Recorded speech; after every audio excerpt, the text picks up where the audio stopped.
The Art of Being Kind to Others, The Tale of Anna and the Magical Paintbrush. Once upon a time in a quaint little town named Carrington, lived Anna, a young artist with a heart full of compassion. Carrington was a town known for its breathtaking landscapes, crystal clear lakes, blooming gardens, and majestic mountains that seemed to touch the heavens. But Anna realized that the most captivating beauty came from the hearts of the people who lived there, and she wanted to capture that kindness in her art. Anna owned a magical paintbrush, a family heirloom that her grandmother had bequeathed her.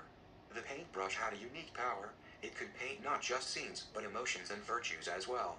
Every stroke of the brush brought to life the feelings and characteristics that defined the subject. However, Anna soon found out that her magical brush had a caveat. It only worked when she herself practiced the virtue she wished to paint. Anna felt that the most beautiful painting she could create would be a masterpiece that captures the art of being kind to others. So, she set out on a quest to understand the intricacies of kindness, which, she thought, was an art in itself. Armed with her magical paintbrush and a canvas, she roamed the streets of Carrington, observing and interacting with its residents. Her first stop was Mrs. Thompson's Bakery, a place where the aroma of fresh bread and cinnamon filled the air. Mrs. Thompson was renowned for her kindness, always going out of her way to make everyone feel welcome. Today, Anna noticed Mrs. Thompson give a loaf of bread to a struggling family who couldn't afford to pay. Inspired, Anna picked up her brush and began to paint. Slowly, the strokes captured Mrs. Thompson's warmth, but the brush seemed to resist the canvas as if something were missing. Anna realized that merely observing kindness wasn't enough. She needed to practice it. Just then, she saw an elderly man struggling to cross the street. Without a second thought, she assisted him. The magical brush seemed to tingle in her hand.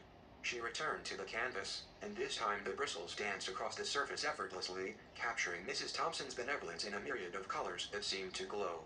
Emboldened, Anna decided to explore other forms of kindness. She visited the community garden where Mr. Patel, an immigrant from India, was teaching kids how to plant vegetables. His patience and nurturing demeanor made the children feel valued and competent. Again, Anna found an opportunity to contribute. She helped a shy girl plant her first seed, taking the time to show her the ropes. Her paintbrush buzzed with energy, and when she returned to the canvas, she painted Mr. Patel in the warm hues of wisdom and patience. Weeks went by, and Anna found herself immersed in various acts of kindness. She helped at the animal shelter, spent time listening to stories at the senior center, and even cleaned up the local park with a group of volunteers. With each act, her painting began to flourish, each stroke a testament to the diversity of kindness she had witnessed and participated in. Yet, the masterpiece felt incomplete. Puzzled, Anna went to visit her grandmother's grave, hoping to find some inspiration or guidance. As she cleaned the tombstone, her eyes fell upon the epitaph.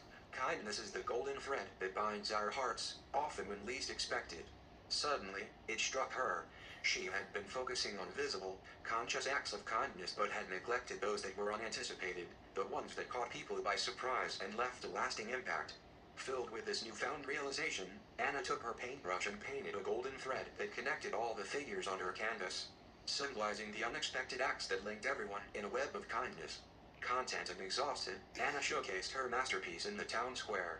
As people beheld the painting, they were overwhelmed with a warm sense of joy and compassion. It was as if the canvas was a mirror, reflecting back the potential for kindness that existed within each of them. Her work was complete, but Anna knew that the true art of being kind to others was an ongoing journey. The canvas may have captured the essence of her experience, but the real masterpiece was the collective compassion that flourished in the hearts of the people of Carrington. And so, Anna continued to paint, and the people continued to be kind, each act a brushstroke in the never-ending masterpiece of human connection.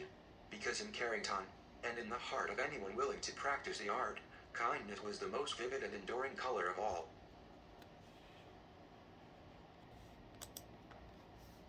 While the painting was a masterpiece in its own right, Anna knew that the canvas of kindness was far more expansive, one that extended beyond the edges of the frame.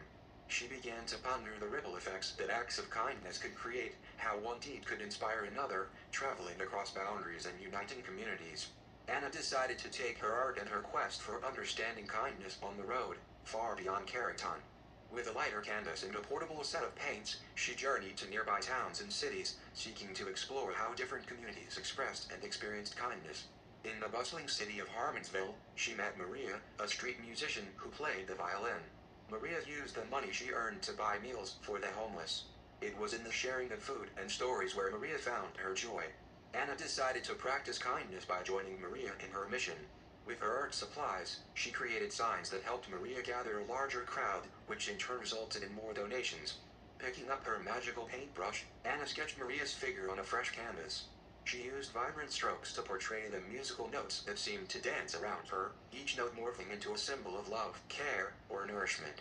Anna could feel her paintbrush hum in harmony with Maria's violin as she added a layer of golden ripples around Maria, symbolizing the spreading influence of her kindness.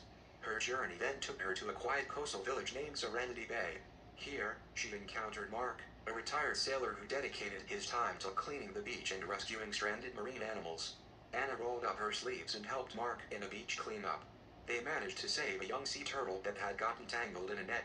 Freed, the creature scuttled back into the waves, leaving a sense of accomplishment and joy in its wake.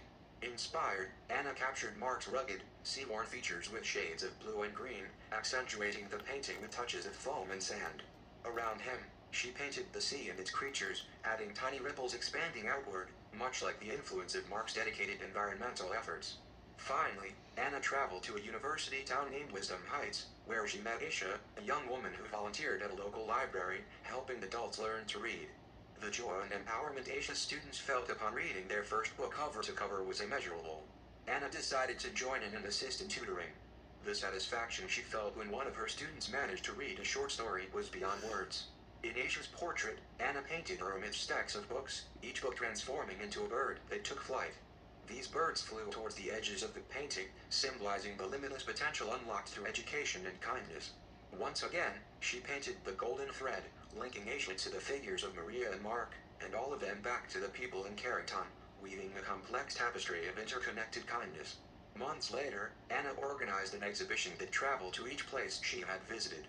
It was called The Ripple Effect, the art of being kind to others. Each painting was accompanied by a story that explained the background of the subject and encouraged viewers to participate in a similar act of kindness. People from different walks of life came to see Anna's art and left inspired, contributing to the cycle of kindness in ways they had never considered before.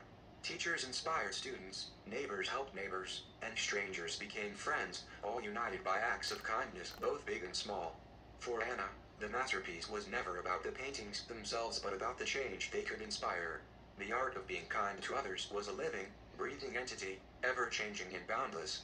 And as each person added their own brushstroke through acts of kindness, the masterpiece continued to grow, proving that the art of kindness was indeed the most enduring and vivid of all.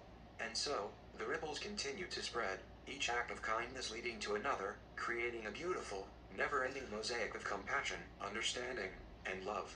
The end, or perhaps, just another beginning.